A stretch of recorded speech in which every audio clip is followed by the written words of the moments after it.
Hello everyone, welcome to this session of my NPTEL course Appreciating Linguistics, and we are talking about language typology and cross linguistic studies in the world's languages. We have had a couple of examples discussed yesterday, where you see languages which are not genetically related, without any cultural similarity, also without any language contact, might show certain kind of similarities at the word order level. And on the basis of the data that we had three languages. We had Hindi, Japanese and Turkish, and there we found out that the word order is same in all the three languages. So, it is always subject, object and verb.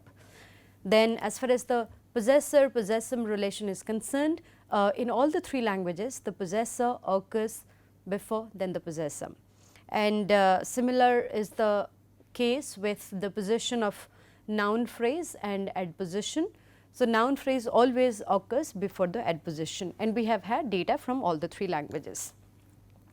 So, what is so interesting about it? If we recall what we were discussing and why Hindi, Japanese and Turkish, these three languages have been considered. The idea here is that these languages, they do not have any shared linguistic environment, right? They also do not have any shared origin or contact or cultural environment. In spite of the lack of share or the lack of language contact or shared origin or cultural similarity, we see that Hindi, which belongs to an Indo-European language family, Turkish, which is a Turkic language, and Japanese, which is an isolate, they have not been in close contact. But besides being not related to each other and without having any close contact, also without having any natural or cultural conditions, any kind of similarity in all of these, like in any of these domains, what is the striking thing? The striking thing is that the word order is same as far as possessor possessum relation is concerned, subject verb object is concerned, and adposition and noun phrase is concerned. So, then the concern here is, the question here is that there must be some kind of similarity or some kind of trigger which helps us, or which we need to understand, in spite of not having any kind of cultural, geographical or regional or genealogical similarity. These languages also show certain cross linguistic similarities. So, that means there are a couple, like structurally we can think about certain styles or certain phenomena which are going to be available across languages. We are going to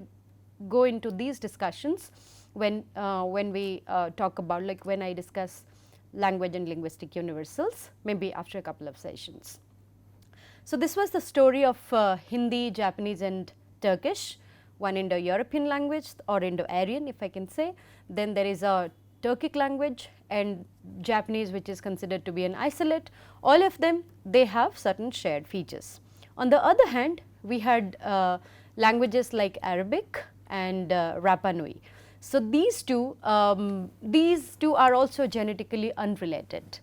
So, the correlation between Rapa Nui and Arabic, I do not think you would find out any kind of difference between these two languages.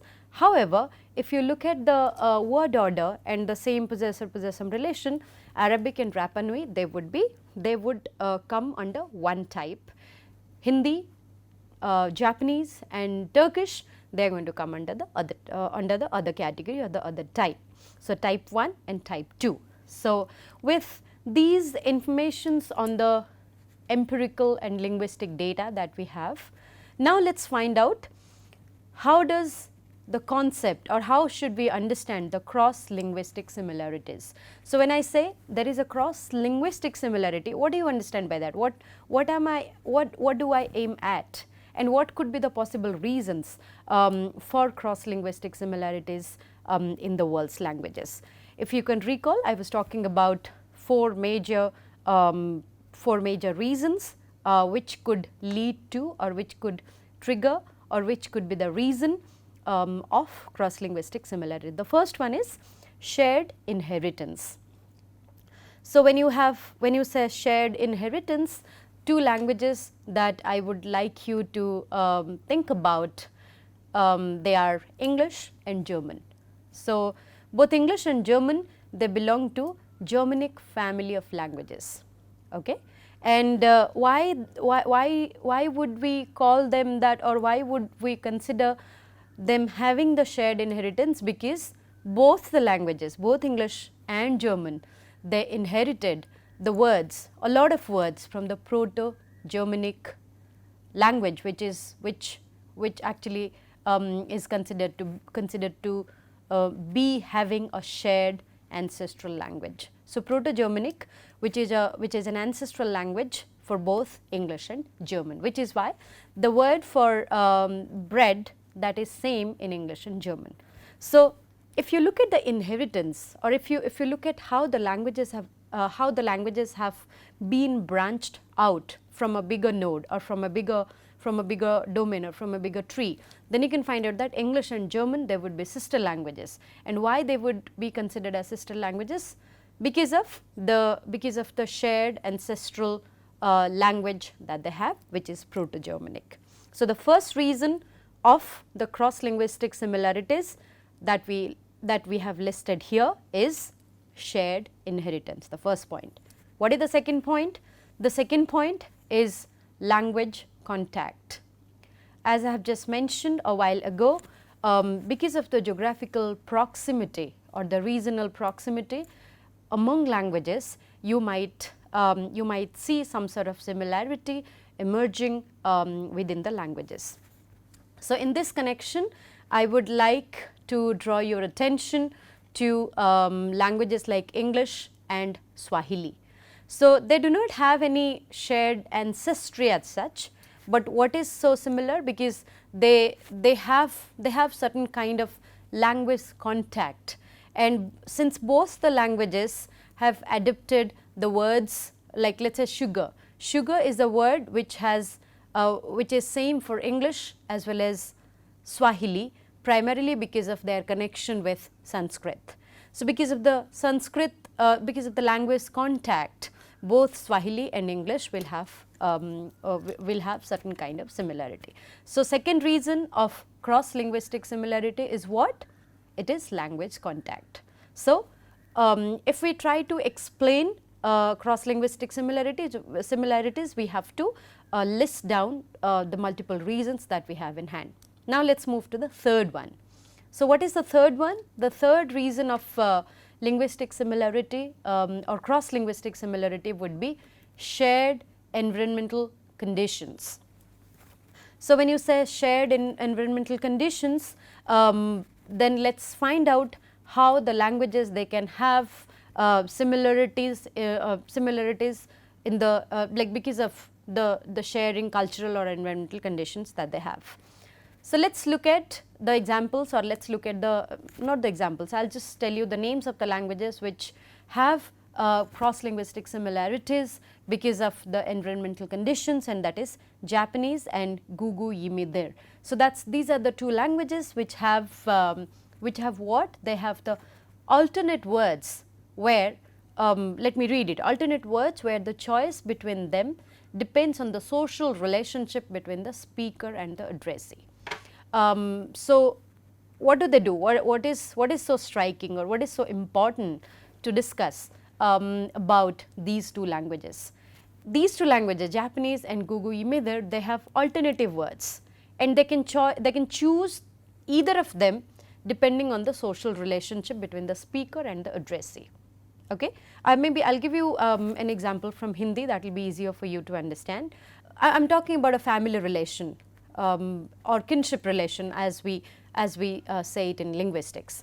So, in the kinship relation, there are certain cultures where your father's elder brother would be addressed as Bade Papa. So, that means big father, okay? Father's elder brother, that's the kinship relation, that's the term we used for we use for this kinship relation. Then the second one is there are certain other places, especially in the areas of or in the states of Rajasthan, Uttar Pradesh, there is a term called Tauji. So, Tauji is also meant for is the word which is used to address father's older brother, right. So, it depends on the cultural choice, or it depends on the cultural environment where the speakers have two different words and they can alternatively use it. If it's a state like Rajasthan, then it could be Tauji, or Uttar Pradesh it could be Tauji, and if it is a place like, let us say, some parts of Uttaranchal, I think, or some parts of Bihar, a lot of people also address father's older brother as Bade Papa. So, that means this cultural environment that, or the environmental conditions that people use to communicate between the speaker and addressee, it depends on the cultural condition that they have. So, cross linguistically, if we bring in the examples from the world's languages, then one is Japanese, the other one is Guku Imidir. So, these languages, they have alternative words where the speakers have the liberty, or depending on the environmental condition, the social relationship, depending on the social relation between the speaker and the addressee, they choose the words. So, then why does it happen? That is the question. And why does it happen? It happens because of the distinctions evolved in response to the demands of the stratified societies.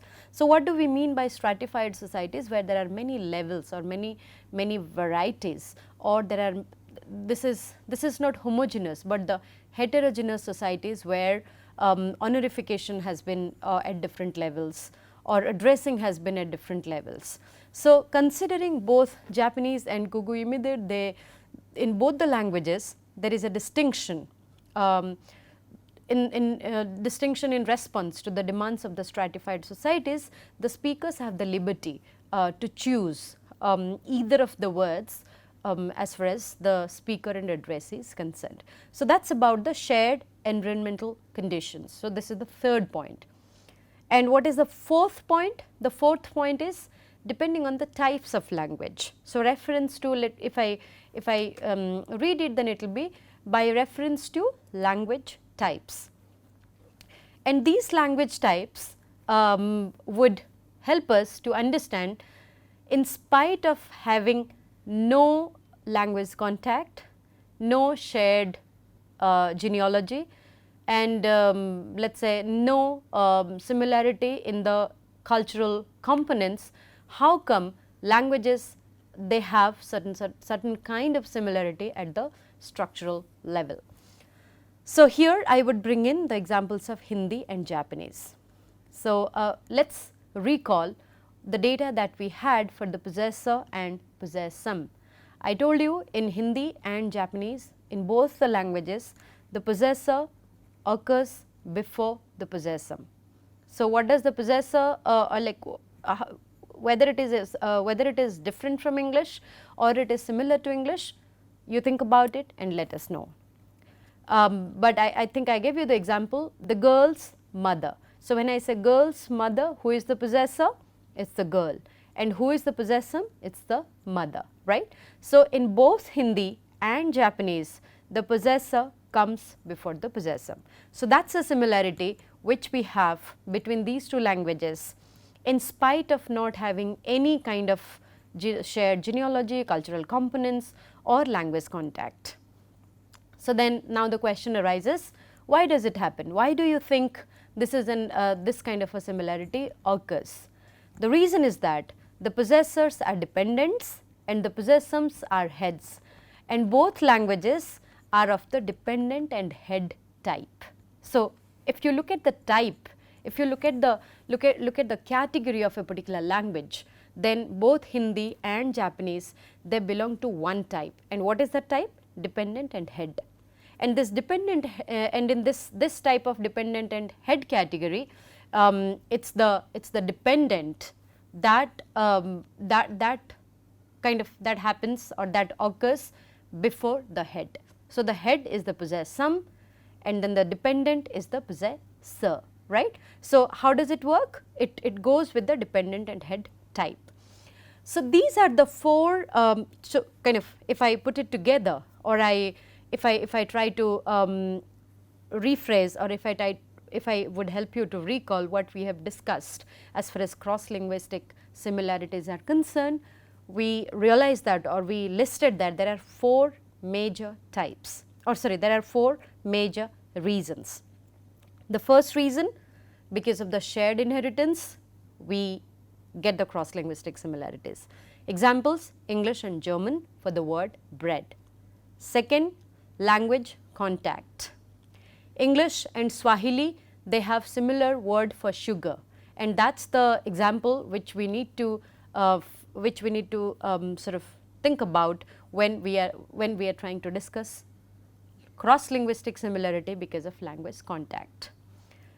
And third reason, shared environmental conditions, and here we have languages like Japanese and Gugui Midar. So, they have the speakers here, they have the liberty to choose alternative words on the basis of, or depending on the situation, or depending on the condition that they are involved in. And the fourth type, reference to language types. In spite of not having any kind of cultural similarity, language contact and shared genealogy, languages like English and Japanese will belong to one particular type, and that type here we have discussed dependent and head relation. In both the languages, the dependent occurs first and the head comes later. There could be more reasons to it. My suggestion for you would be to read Moravcsyk's book, Introducing Language Typology, published by Cambridge University Press, for better information, or to know more about the data points that have been discussed over there. But these are the primary reasons, or these are the primary explanations that we can invoke, or which can be invoked if we try to find out the cross linguistic similarities. Okay. So, now since we realize that there are certain things called language cross linguistic similarities, now the question that strikes to our mind is that, are these similarities do these similarities hold true for all languages? Do you think all this possessor-possession relation that we were talking about, dependent head relation that we are talking about, do you think these are going to be the same for all languages? Or if this is not same, because we have already discussed there are some differences, is there anything, is there any similarity that is found across the languages, or is there any linguistic phenomenon that you can identify which is going to be the same in all the languages, right? So, that would be called as universals, or the linguistic universals in that sense, or you can, there are two, language universals and linguistic universals are sometimes different, but to put it, considering the course is linguistic typology, I am going to talk about the language universals here. Okay. So, now since we are, what should be our next question, or what should be our agenda of discussion? Let us find out if there is anything or any feature which is available in all languages. Okay. So, one point that you should remember, at least there is one thing which is found across languages, is personal pronouns. Okay. I would not say all languages, rather I would say, following Moravcsyk's claims, all known languages as of now. No linguist claims that all the languages in the world have been identified or discovered or found out, may or may not be true. There could be languages which the linguists have not come across with. It must be like, there could be languages which are spoken by like super tiny small minority communities somewhere in the world, somewhere in the globe. So, let us focus on the term all known languages. So, this is what I would circle for you, this is important. So, instead of saying all languages, we would rather say all known languages. So, at least one linguistic universal that you need to remember is the availability of personal pronouns in all the languages. Okay. So, then what should we infer from here? If the question is, if let us say I'm raising a question here for all my participants, why do all known languages have personal pronouns? Can you think about the answers? Right. So, if it is a question, we should try to answer it, and how the answer has been discussed here.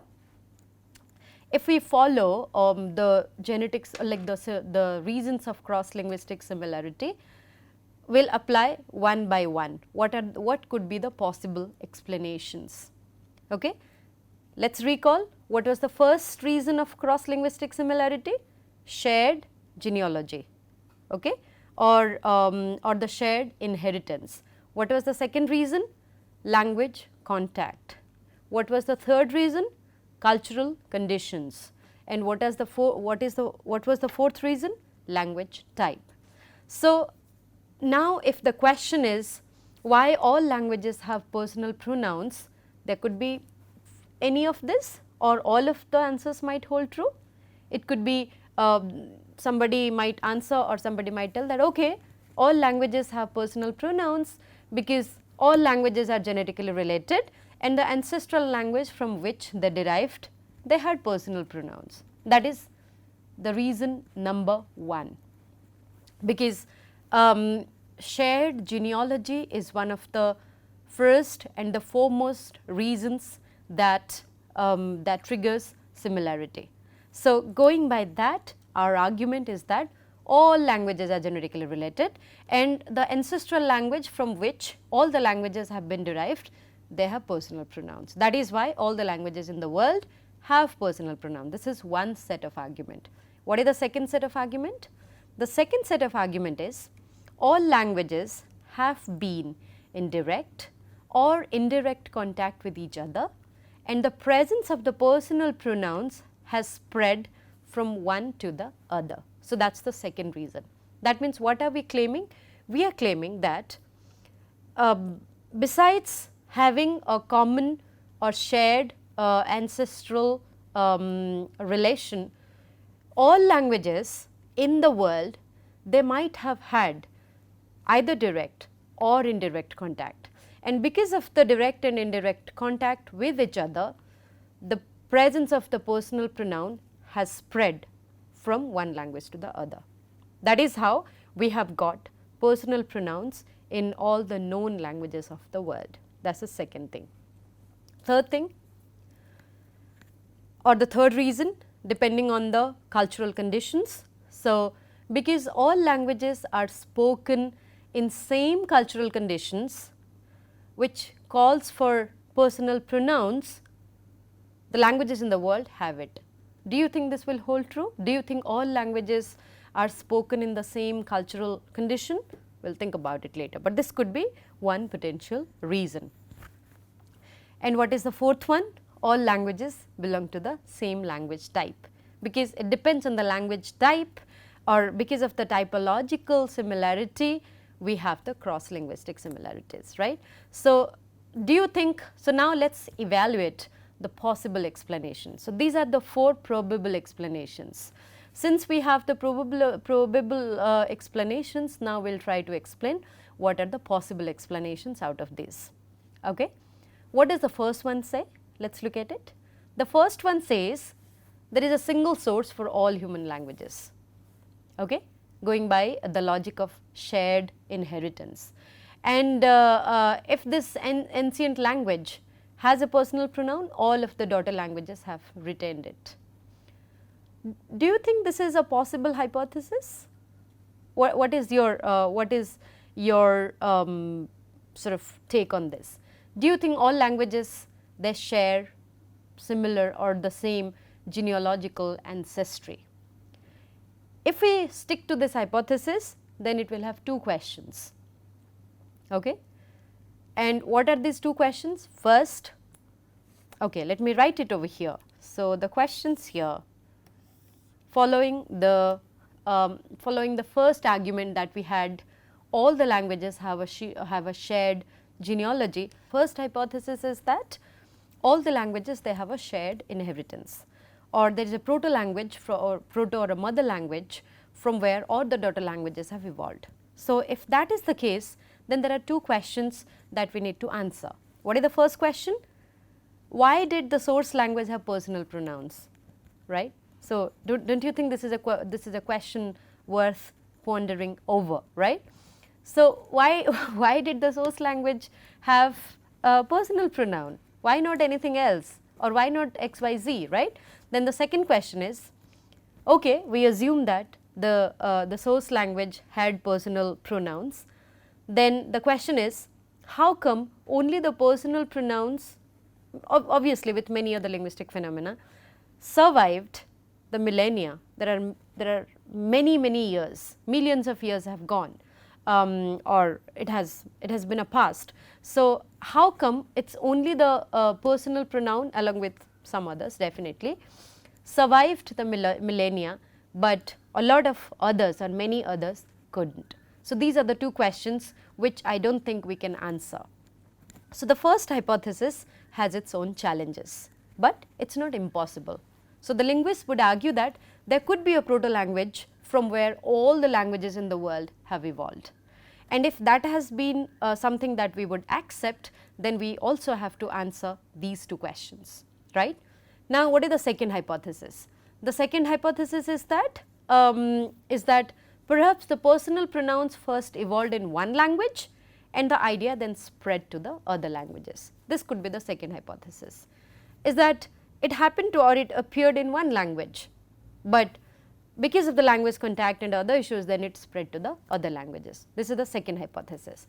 What is the third hypothesis? The third hypothesis is that because of the similar cultural conditions for all languages, in a sense, it's true that all languages share some of their environment. At least one similarity or one shared relation is that all the languages are spoken in a human community. Okay? So, in the considering languages are spoken in a human community, so the environment remains same because of the similarity in the cultural environment, personal pronouns spread from one language to the other. So, these are different hypotheses that we can actually consider to answer such kind of questions. And what is the fourth explanation? The fourth explanation is that all languages have personal pronouns. We must say that they form a single type. That means, all the languages in the world, they can belong to one type.